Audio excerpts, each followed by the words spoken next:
Hello everyone. Today I'm presenting my solutions to a wicked problem in a sharing economy, which is building safety and trust in Diddy's rideshare ecosystem in Australia. So riding sharing platforms have transformed how people move around cities. They offer affordability, flexibility, and convenience. But ride sharing also raises wicked problems. The problems that are complex, systemic, and don't have simple solutions. In this case, the wicked problem is how to guarantee safety and trust. So this is wicked because riders was affordability and safety, but rejected invasive surveillance. Drivers want fair income and protection, but face agronomic penalties for refusing unsafe trips. Regulators demand accountabilities, but lack access to data. The communities want safer cities, but are rarely included in design. The result is fragment, barbecue, and reactive system. To tackle this problem, I applied design thinking, focus on the immersion and ideation stage. I conduct simulated primary research with 12 stakeholders for riders, for drivers, and for regulators, communities, representatives.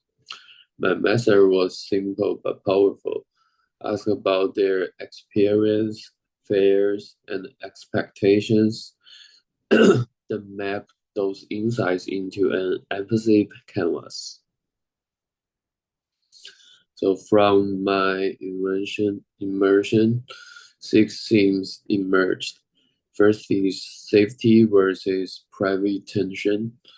Riders want protection but reject surveillance. Drivers want evidence but only with safeguards. So the second one is algorithmic pressure. Efficiency and rating discourages safe behavior. The third one is reporting gaps, which is incidents are underreported. Regulators lack transparent data. And the fourth one is regulatory fragmentations. State-based rules create uneven protections and intensive misalignment. Pay structures encourage risky late-night work. And the last one is community appreciated.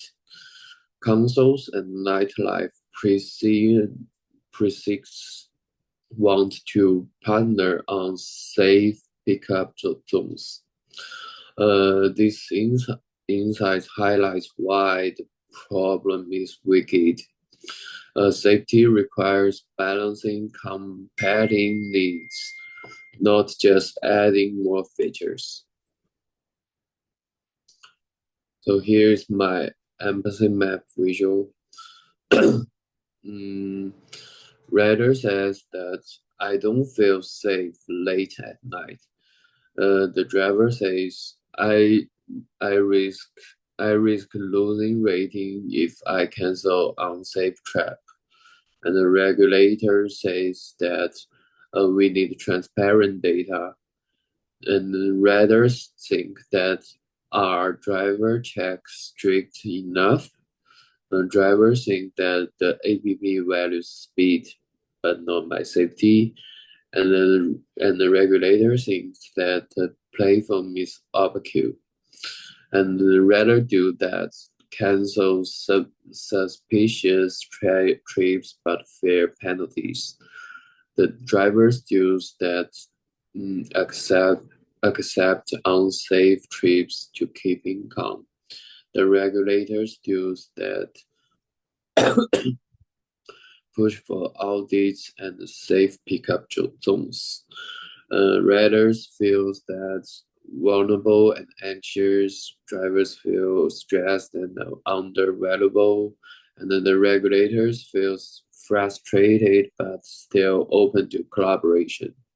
This empathy map gets my ideation stage.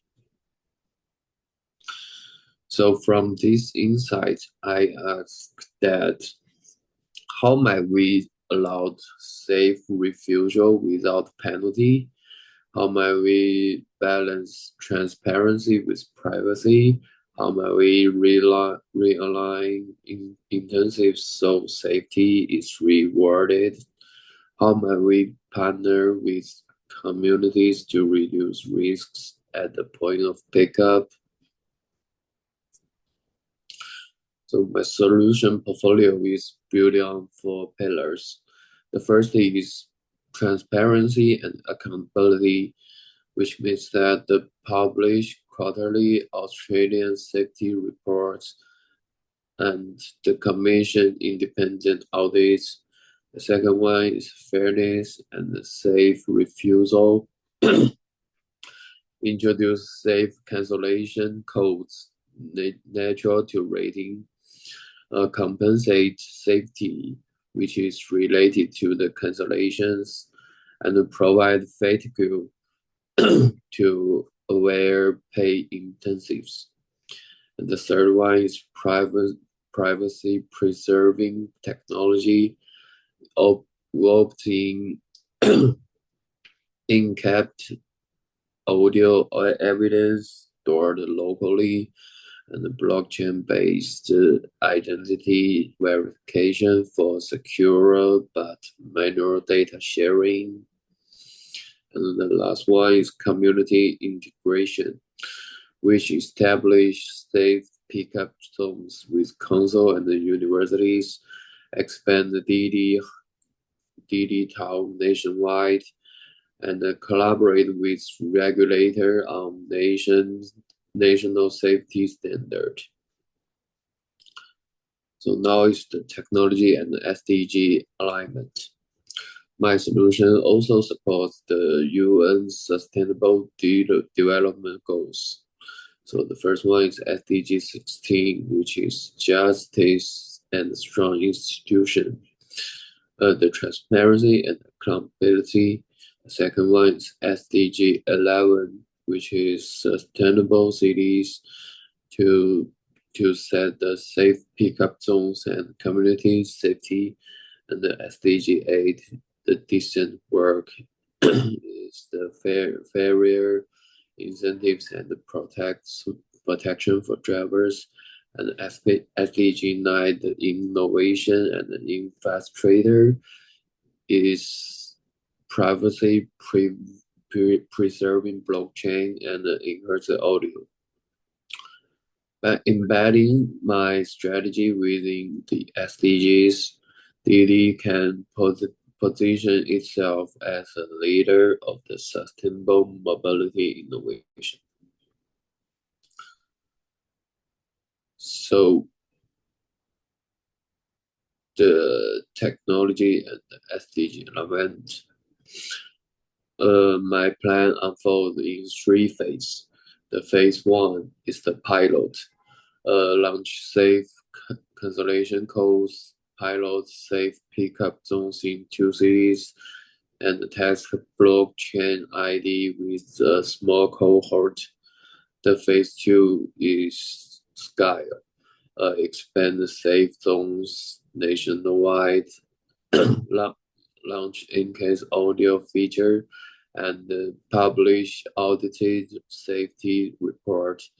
The phase three is institutionalized, fully integrated blockchain ID, establish national safety standard, and maintain ongoing audits.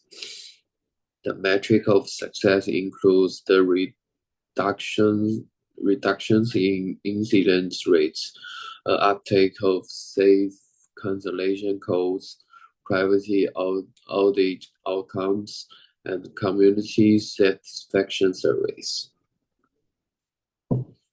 So the risk and the mitigation. I also recognize that the publishing incident data could harm the reputations, but framing it as openness builds long-term trust. The privacy concerns could arise, but the opt-in system and audits mitigate them. The costs are significant. The costs are significant, but they reduce legal exposure and improve retention. So to conclude, the wiki problem of safety and trust in ride sharing cannot be solved by technical fix alone. It demands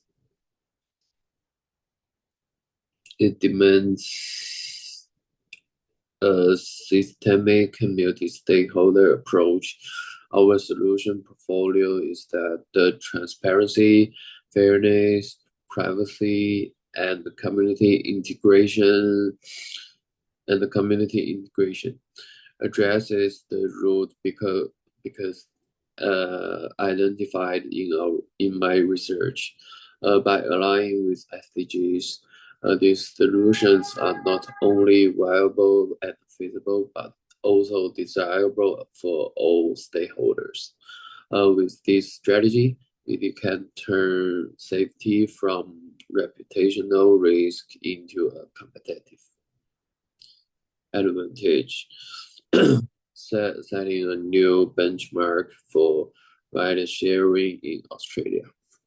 So thanks for listening.